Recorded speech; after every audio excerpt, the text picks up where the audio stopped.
In July of 1996, 24 years ago, I reached the end of my term of service with the Army.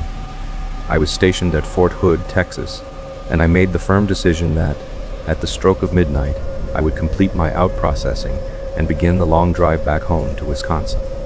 For the entire duration of that day, I was so filled with an intense, restless anxiety about leaving that I found it nearly impossible to get any rest. When 11:45 p.m. finally arrived, I climbed out of bed and headed over to sign out with the desk sergeant. Naturally, knowing that a crowd of people wanted to sign out at the exact same midnight hour, the sergeant decided that was the perfect time for him to go out and perform his rounds.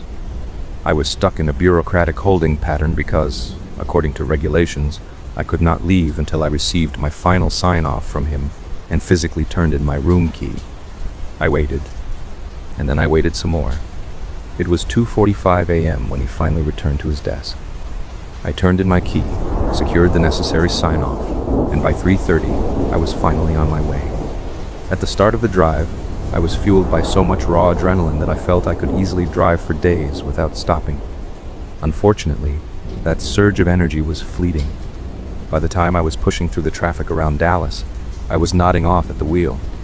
I decided that just past the city of Denton, I would pull over at the next rest stop to take a quick nap until the sun came up. I was struggling immensely to keep my eyes open by the time I reached a stop. I pulled over, got out of my car to stretch, get some fresh air, throw away some trash, all while taking a look at my immediate surrounding. There were only about 3 other cars and 2 semi-trucks scattered in the lot. It was a picnic stop rather than a formal rest area, which meant there were no restrooms. I tossed my trash into a bin and glanced at a posted flyer featuring a few missing persons, though I admit I didn't pay any real attention to the details on it. I walked back to my car, which was a basic no-frills Geo Metro. It was a stripped-down model. No radio, no power windows, and no power locks. I cracked the windows, turned on the portable boombox I had brought for music, and lay down to get some sleep. I had only been asleep for maybe 5 or 10 minutes when I felt my car shake just slightly. I cracked one eye open and looked around, but I did not see anything, so I dismissed it and went back to sleep. A moment later, I heard the distinct sound of my door handle being pulled and heard scratching on the door keyhole. I sat up quickly, but I did not see anyone there. I scanned all the windows and saw no one, so I shrugged it off as the product of being exhausted and laid back down, turning the radio up a bit louder. Being a Texas night in July, it was stiflingly hot, but I was so tired that I simply lay back down and tried to rest. A few minutes later, I heard the door handle being tested again, and this time, the car shook significantly. I sat up fast and saw a man standing at the passenger side looking directly in. Even though it was hot and humid, he was wearing a red sweatshirt with the hood pulled up, and I could not see his face. Because I was young, stubborn, and just out of the military, I yelled at him, demanding to know what he wanted. He just stared at me blankly, and I climbed out of the car. I am only 5'6", but I was absolutely livid. He simply turned and walked off toward the picnic tables as if nothing had happened. All the while, I was yelling at him that if he came back, I would take him out. I decided I would just drive on from there, so I got back in and continued on my way. Even though I was quite upset, only about 10 miles down the road, I was dangerously tired again. Luckily, about 10 miles further down I-35, there was another picnic stop. I was not sure why North Texas didn't have actual rest areas, but they didn't. I pulled into the second picnic stop and backed into a parking spot just in case I needed to leave quickly. For some reason, there was only one other car there and no semi-trucks. I locked the doors again, cracked the windows, and turned on my boombox. I fell asleep instantly. About 30 minutes later, I heard a loud thud on my driver's side window. I jumped up and looked around, but no one was there. I got out of the car, which was quite stupid, but I had my macho military attitude going. Still, no one was around. I assumed it was just my nerves from the previous stop. I got back into my car, locked the doors again, and closed my eyes.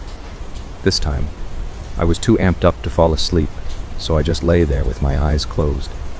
I felt that someone was looking at me. I opened my eyes and saw the same guy standing there again in the red sweatshirt, hood up. I could not see his eyes, but I could see that he was smiling at me. I popped up quickly and tried to open the door to bump him with it. Being a cheap Geo, since the doors were locked. It didn't open. He walked backwards, still staring at me. By the time I got out, he was about 30 feet away, facing me. It was fairly dark, but as I looked him over, I could see he was really skinny and about 6'2" or 6'3". I still felt like I could take him with my military experience. He was wearing the red hooded sweatshirt, blue jeans, and green tennis shoes. For some reason, I thought the shoes looked odd. I could see something shine every now and then as he stood there staring at me, and I honestly believe it was a machete. I quickly reached into my back seat, grabbed my baseball bat, and started yelling at him to come get some. I am not really sure why I said that. He started walking toward me, and I took a few steps toward him, not really thinking. As I got about 5 feet away from my car and he was now about 15 feet from me, a yellow van pulled up quickly, parked just off to the side of the road. I finally realized what was happening, and I saw 2 other guys also wearing hooded sweatshirts in the van. Before they could get out, I ran back to my car. I had left the keys in the ignition. Since I had backed in, I was able to cut the wheel hard to the right and peel my car out of there. I was so lucky that, being a manual transmission, I didn't stall the car because the other 2 guys were already out of the van, and the first guy was just about at my car. I jumped back on the interstate and didn't stop until I was about 20 miles into Oklahoma. I stopped for gas and to use the restroom. Inside, I noticed that same flyer I had barely glanced at the first picnic stop. It was a flyer with several missing persons on it, warning people not to stop for long periods of time at the rest areas. It described a possible suspect as being roughly 6 feet tall, wearing blue jeans, green shoes, and a red hooded sweatshirt. I completely went white. Needless to say, since it was daylight, I drove the rest of the way to Wisconsin, wide awake. I am not sure why, but I never reported it to the number on the flyer or told anyone about it.